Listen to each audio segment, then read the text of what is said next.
atau Veritas Net Backup men-trigger untuk NetApp itu melakukan snapshot operation. Setelah itu di-trigger lagi NetApp melakukan replication.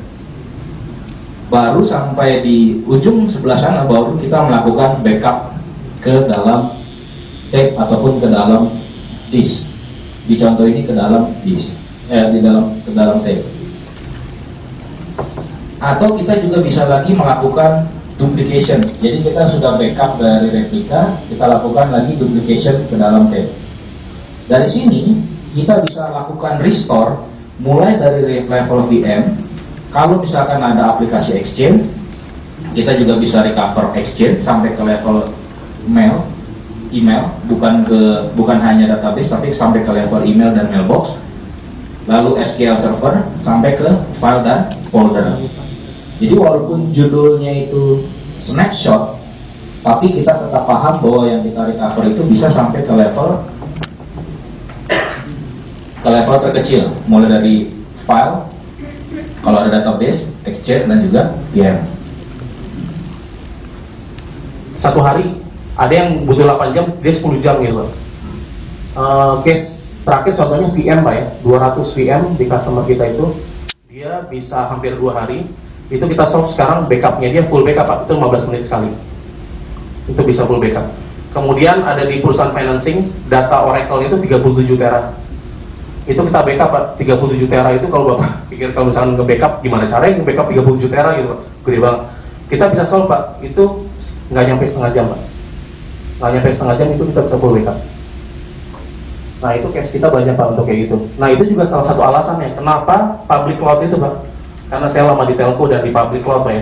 Kenapa mereka tuh suka pakai NetApp? Karena VM mereka tuh banyak Pak. Nah cara backupnya gimana pertanyaannya? Cara nge-backupnya kalau VM banyak. Di Sigma itu udah hampir 1.700 berapa terakhir kali, sekarang ini udah hampir 1.000 VM. Di salah satu bank Pak ya, di Bandung ya, itu termasuk advance juga. VM itu udah 1.300 VM, 1.300 VM Pak. Itu kita solve untuk nge-backup ini Pak. Backup window-nya itu mungkin cuma sejam gitu Pak.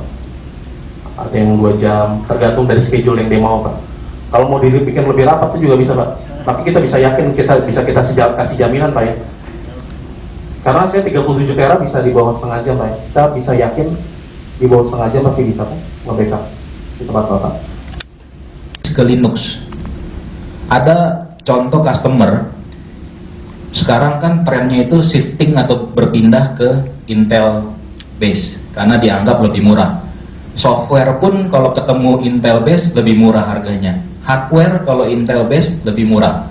Nah customer ini pakai Oracle database di atas server Unix, di atas Solaris. Dia menggunakan InfoScale Foundation, artinya file sistemnya adalah Veritas File System. Kemudian dia ingin rencana migrasi, Oracle-nya pindah ke Intel base. Nah pertanyaannya adalah bagaimana saya bisa melakukan itu secara cepat? Sebab dari Oracle pun ada caranya, itu diperlukan waktu yang cukup lama untuk melakukan migrasi dari Unix base ke Intel base. Jadi dari Solaris mau pindah ke Linux. Nah dengan Storage Foundation, dengan InfoScale Foundation, kita bisa melakukan di level file system. Dan sedikit aja yang perlu kita lakukan di level Oracle-nya. Itu ada white paper-nya. Dari waktu yang diperkirakan butuh 2 minggu, itu hanya menjadi sekitar beberapa jam aja. Jadi karena sudah sama-sama menggunakan Veritas File System, itu dengan mudah kita lakukan perpindahan atau migrasi. Kita sebutnya feature itu adalah Portable Data Container. Saya conclude seperti itu Pak. Jadi memang Bapak mungkin perlu consider juga Pak untuk backup to cloud.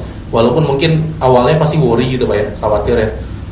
Gimana gitu datanya waktu pas di sana gitu Pak, karena Bapak udah kayak nggak ada kontrol gitu, merasa nggak ada kontrol. Mungkin Bapak bisa coba data-data yang Bapak merasa less critical dulu gitu Pak. Setelah Bapak udah confident enough, Bapak bisa pindahin sebenarnya sih Pak. Dan udah mulai ganti tape library-nya gitu Pak, pindahin ke cloud. Tape library-nya dijadiin aset manajemen, as gudang. Oke. Paling itu sih Pak dari saya.